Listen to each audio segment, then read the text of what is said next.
Pompeo tried to get the G7 to call COVID-19, to call it the Wuhan virus. Of course, there is massive propaganda being carried on by the United States against China. They've got to disguise this fact that there's a catastrophe happening.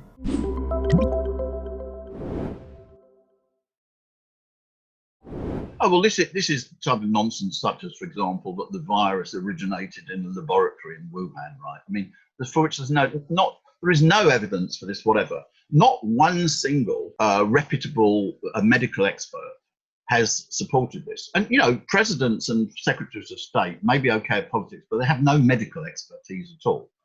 And if you want to investigate where a virus came from, you need medical experts to do that, right? Okay. No serious medical expert has supported the United States. Indeed, actually, to give it its due, British government's policy on how to deal with the virus, it's refused to support this position in the United States. Or another thing of irresponsible and stupid things was when Pompeo tried to get the G7 to call COVID-19, to call it the Wuhan virus. Now, I'm pleased to say that the other six members of the G7 just refused to do so. So that was good. Or other irresponsible things, like there's people writing, Gordon Chang, who's a notorious writer, a book called The Coming Collapse of China, when China didn't collapse, was putting out a lot of tweets claiming there was a second wave of deaths coming in China, and there was going to be a second outbreak of the virus, etc. So he stopped doing it now because there's no evidence for it.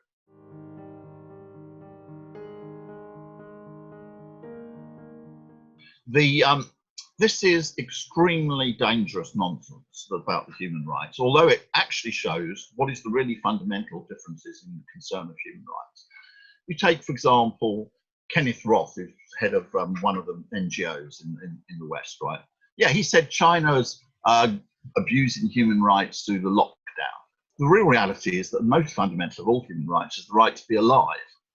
And therefore, what you had here was a situation, a totally abstract concept of human rights about, you know, your formal right to go around, you know, move around and things like that. This is what these armed groups in the United States say. They're fighting for freedom. You know, if they want to go around the place, you know, and go and mix with things and have big parties or stage sporting events, they should be allowed to. This is not real concept of human rights. It's particularly glaring because of the fact that the human right to be alive, but it's not the only one. For example, look at the fact that China's lifted 850 million people out of poverty since 1978. This is 75% of the people lifted out of poverty in the entire world. Was it more important from the point of view of real human rights to lift out poverty? Yes. No, nobody who is in poverty has real freedom. Nobody who is in poverty has real rights. They don't have real choices. And this is all ignored. If you look at people and say, you know, do you want to be in poverty but use Facebook, or not be in poverty and not be using Facebook because it's just used to spread propaganda? You know, any normal human being, in fact, hundreds of millions of people, would prefer not to be in poverty. So this shows in a particularly glaring way the issue of human rights. Okay, it is a fundamental difference. China's concept and a normal human being's concept of human rights is that they should have many different needs which are fulfilled. These range from the most basic needs, such as having enough to eat, you know, through to very complicated cultural things, you know, the real ability to go to the theatre, the real ability to go on holidays, so you can show. These are the most fundamental human rights. And instead, the Western concept of human rights reduces things down to a few entirely formal things. For example, like, you know, I go to India. The human rights of people in China are infinitely better than the situation of the poor people in India, whose poverty there. So this is a completely false concept of human rights of the West using. Now, as what is being got over to people, actually, of course, there is massive propaganda being carried on by the United States against China at the present time, because of this fact that they've got to disguise this fact that there's a catastrophe happening. A terrible thing is happening to the American people. And if they admitted that they were responsible for it, which they are, then, you know, Trump would have no chance whatever of being re-elected in November. So they've got to do that. But I would actually say Firstly, outside of the Western countries, in countries like Italy, for example, there's a big shift in public opinion in favour of China. And I'm fairly active on Western social media, and I would say there are more people who are willing to listen to objective things about China now than there were. I don't want to exaggerate. It's still a minority in countries like Britain and the United States, but it's more people. And as people realize that the facts that what China is going to has been able to protect its population, that this will get through to more people, because we're not at the end of this crisis in Western Europe and the United States. We're not even near it. In China, everybody is thinking about returning to work and returning to normality, and it's not the situation not absolutely normal. I mean, because I work in a Chinese institution, I'm in contact with China several times a day. Even by chance, I was out of the country when the coronavirus started. So, I've got friends in Wuhan, for example. So I know the situation there. Okay, it's not back to normal, but people are thinking about returning to normal. This is impossible in Western Europe or the United States now. There will increase the number of deaths, and this is going to go on for months.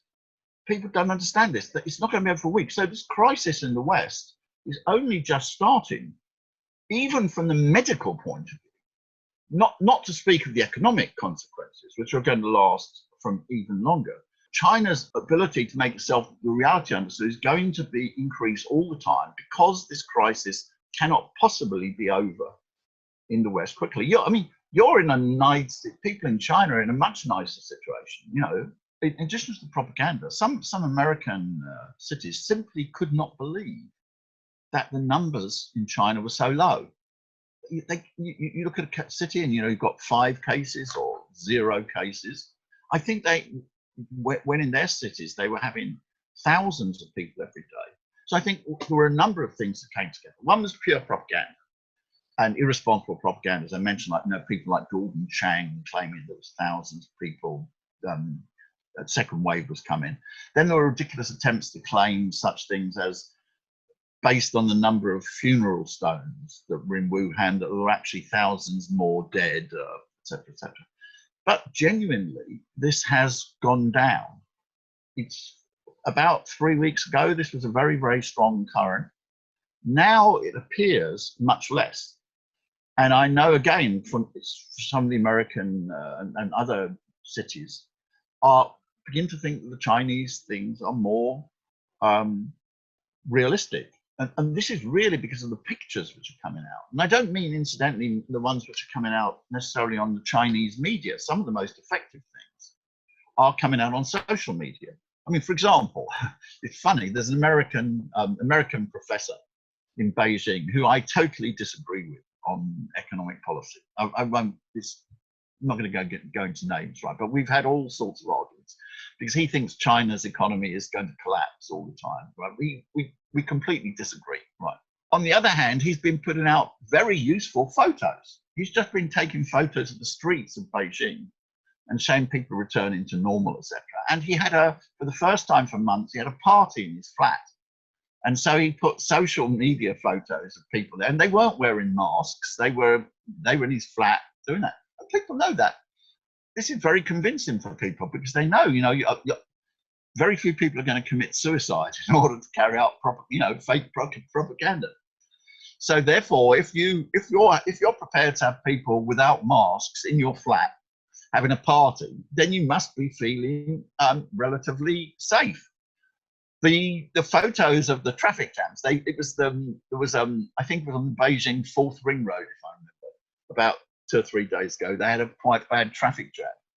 And that went around because people know, they saw the photos of, some months ago, and there was nobody on the streets and there were no cars, etc. Some journalists have put out very good stuff on Wuhan. The reopening of Wuhan, of course, because of its symbolic significance, was widely covered. Again, for example, Bloomberg Business Week. The front cover of Bloomberg Business Week was on Wuhan reopening.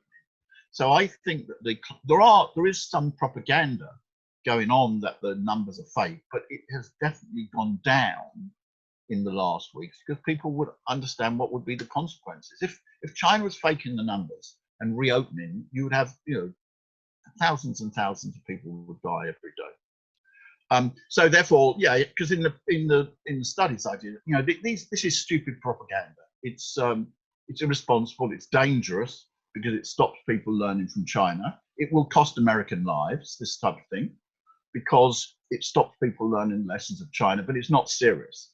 The types of matters that I wanted to deal with, therefore, are the serious ones, which is about the two strategies. Let's say what I would call it the eradication strategy, and which is in Asia, and what I would call the herd immunity strategy, even if nobody calls it that, which is actually being pursued in some other countries.